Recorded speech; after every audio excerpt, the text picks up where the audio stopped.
बालू घर जा रहा था। दीदी को भी ना धूप में ही सारे काम याद आते हैं। बाप रे कितना काम है। दीदी शाम में भी तो काम करने बोल सकती थी। बाप रे, लगता है शरीर में जान ही नहीं है। लगता नहीं कि घर तक पहुंच भी पाऊंगा। वो ऐसे कह रहा था कि अचानक से चकराकर गिर पड़ा। उसके हाथ में रहे सब्जी और फल जमीन पर बिखर गए। धूप इतनी ज्यादा तेज थी कि घर से कोई बाहर निकल ही नहीं रहा था। किसी को भी बालू के बारे में कुछ भी पता नहीं चला।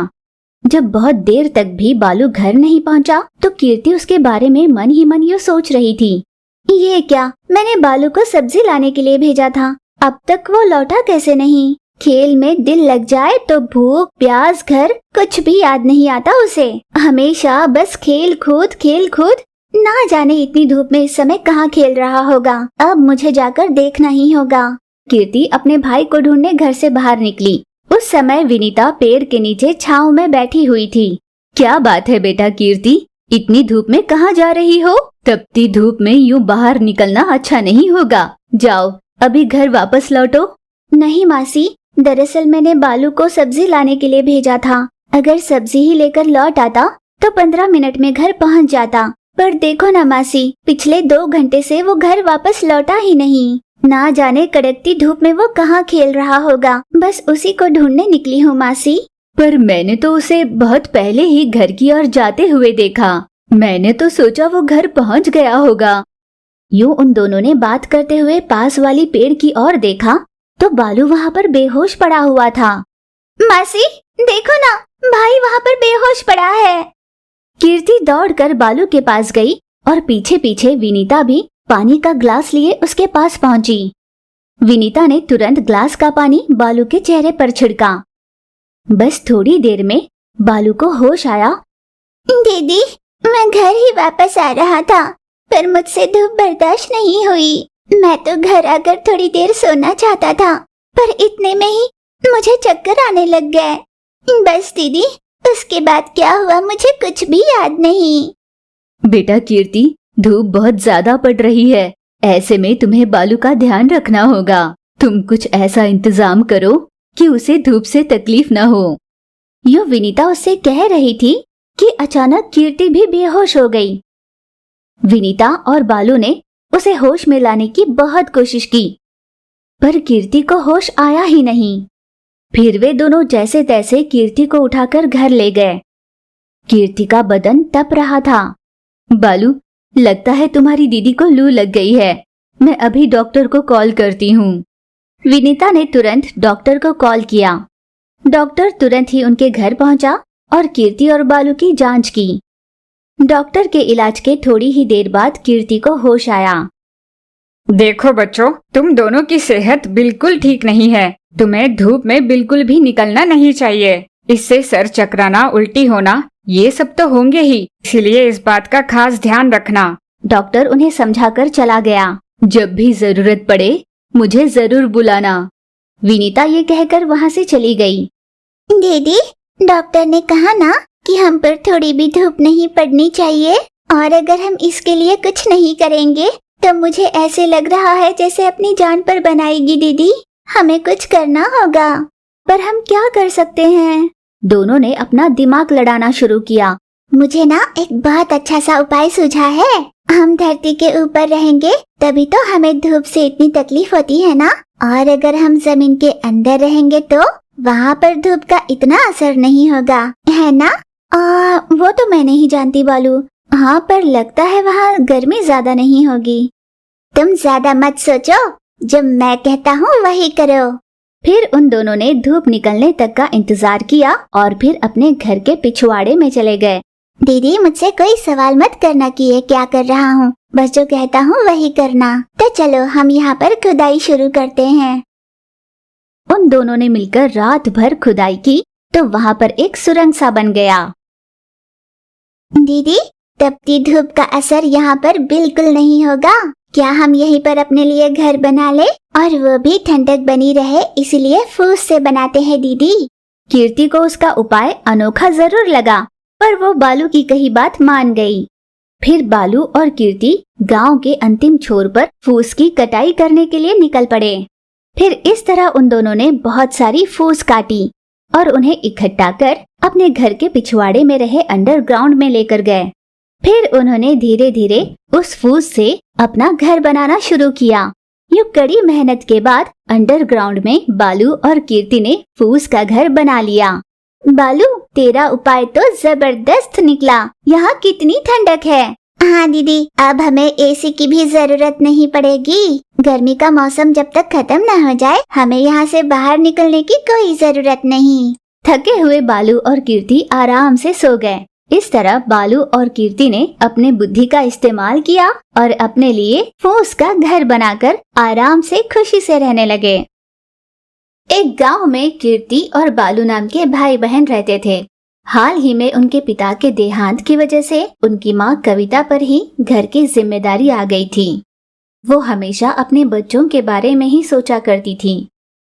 यूं एक दिन वो पड़ोसन राधा के साथ पत्तल बनाने के काम के लिए निकली।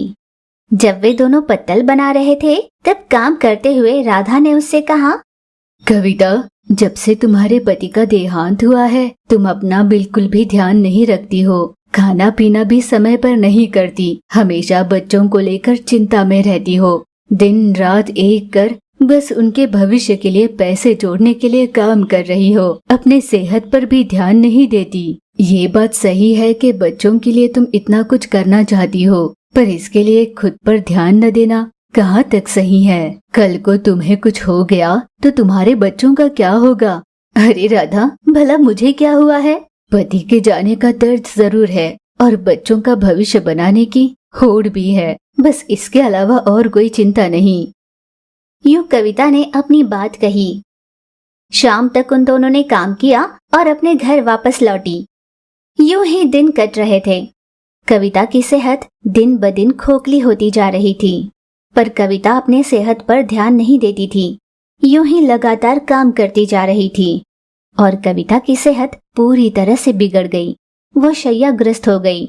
बालू, कीर्ति, मैं बस हफ्ते भर में फिर से उठकर काम करने लगूंगी। डॉक्टर की दी हुई दवाइयाँ मैं समय पर ले रही हूँ ना, मैं ठीक हो जाऊंगी। माँ, तुम हद से ज्यादा काम करती हो, इसलिए तुम्हारे घुटनों में हड्डियाँ गल रही हैं। तुम अब ज्यादा काम नहीं कर सकती माँ। डॉक्टर ने तुम्हें काम करने से मना किया है ना। अरे बेटा, ये तुम कैसी बातें कर रहे हो? अगर काम नहीं करूंगी तो घर कैसे चलेगा? माँ के ये कहते ही कीर्ति उसके पास जाकर बैठी। माँ, अब तक तुमने जो हमारे लिए किया है वो काफी है। बस अब तुम कुछ नहीं करोगी। आज से हम दोनों काम कर अपना घर चलाएंगे। तुम कुछ नहीं करोगी माँ।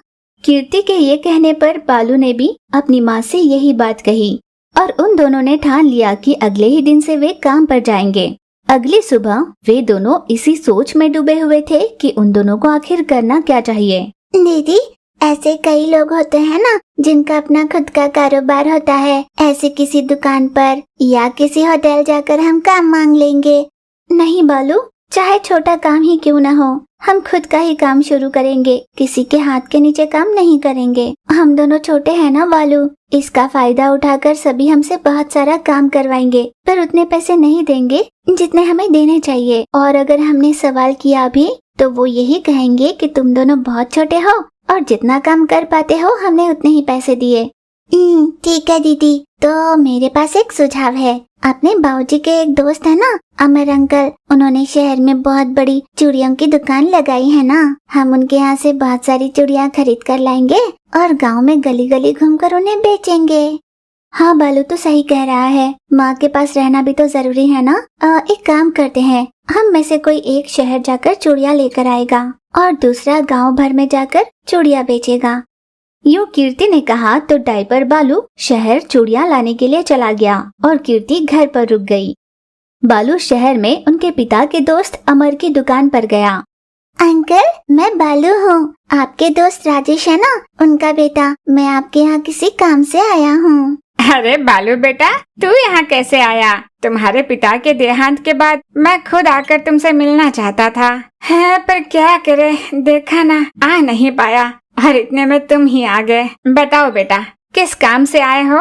अंकल, मैंने और दीदी ने सोचा है कि हम चूड़ियों का व्यापार शुरू करेंगे। मैंने सुना है आपके यहाँ चूड़ियाँ कम दाम में मिलती हैं, तो हम उन्हें खरीदकर गांव में बेचना चाहते हैं।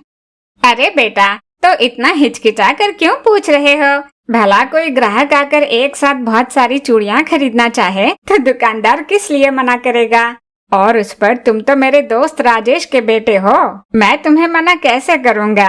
मुझे तो तुम्हारी मदद करनी ही है। बेटा एक काम करो, अब तुम्हें जितनी चूड़ियाँ चाहिए तुम लेकर चले जाओ।